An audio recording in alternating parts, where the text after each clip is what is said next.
Prime minister क्या बोलेंगे कि ट्रंप ने करवाया है? बोल नहीं सकते हैं, बट सच्चाई है।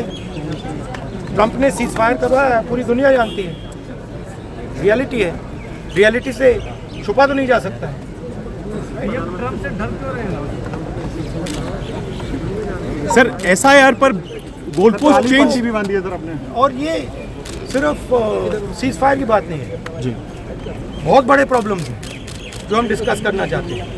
डिफेंस के प्रॉब्लम्स हैं, डिफेंस इंडस्ट्री के प्रॉब्लम्स हैं, ऑपरेशन सिंदूर के प्रॉब्लम्स हैं। हालात अच्छी नहीं है, पूरा देश जानता है। जो अपने आप को देशभक्त कहते हैं वो भग गए, राइट। प्राइम मिनिस्टर एक स्टेटमेंट नहीं दे पा रहे।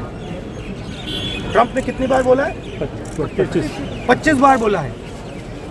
ट्रंप ने 25 बार बोला है कि मैंने सीज फायर करवाया। ट्रंप कौन होता है सीज फायर करना?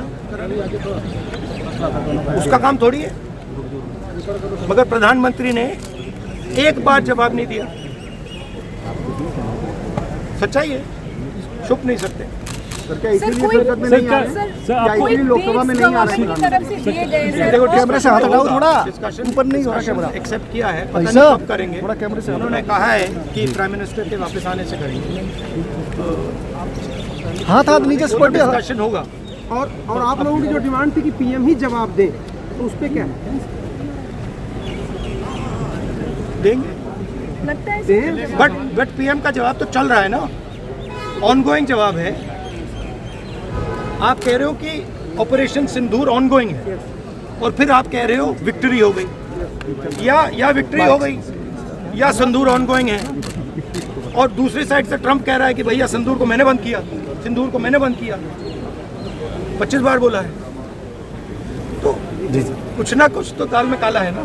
सिर्फ 52 लाख की बात नहीं है, सिर्फ बिहार की बात नहीं है। महाराष्ट्र में इन्होंने चीटिंग की। हमने सवाल पूछे इलेक्शन कमीशन से, दिखाइए। इन्होंने वोटर लिस्ट नहीं दिखाई। हमने कहा कि वीडियोग्राफी दिखा दीजिए, वीडियोग्राफी का कानून बदल दिया। 1 करोड़ नए वोटर्स आए थे महाराष्ट्र में और इलेक्शन चोरी किया। ठीक है, कर्नाटक में हमने रिसर्च की है थोड़ी। कर्नाटक में हमने भयंकर चोरी पकड़ी है। मैं ब्लैक एंड व्हाइट में आपको दिखाऊंगा, इलेक्शन कमीशन को दिखाऊंगा।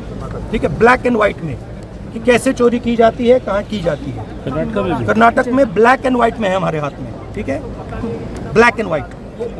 ठीक है, और यही काम इनको पता लग गया है कि इनका जो गेम है हम समझ गए हैं। लोकसभा लोकसभा चुनाव की बात है। हमने एक कंस्टिट्यूएंसी चुनी, वहाँ पे हमने डीप डाइव किया। क्योंकि प्रॉब्लम क्या है, ये वोटर लिस्ट देते हैं पेपर में, और पेपर की जब वोटर लिस्ट आती है उसको एनालाइज किया नहीं जा सकता। तो एक कंस्टिट्यूएंसी ने हमने पूरी की पूरी वोटर लिस्ट ली, उसको डिजिटल फॉर्मेट किया। 6 महीने लगे हमने, मगर हमने सारा का सारा मतलब इनका सिस्टम निकाल दिया है। ये कैसे करते हैं, कौन वोट करता है, कहाँ से वोट होता है, कैसे नए वोटर बनते हैं, पूरा का पूरा हमें मालूम है। सर ये मशीन रीडेबल फॉर्मेट क्या है? नहीं, अब इनको समझ आ गई बात। ठीक है, और अब इन्होंने क्या किया है कि अब हम बिहार का पूरा सिस्टम नए तरीके से करेंगे। वोटर डिलीट करेंगे और नए तरीके से वोटर लिस्ट लाएंगे। हिंदुस्तान में इलेक्शन चोरी किए जा रहे हैं, ये रियलिटी है हिंदुस्तान।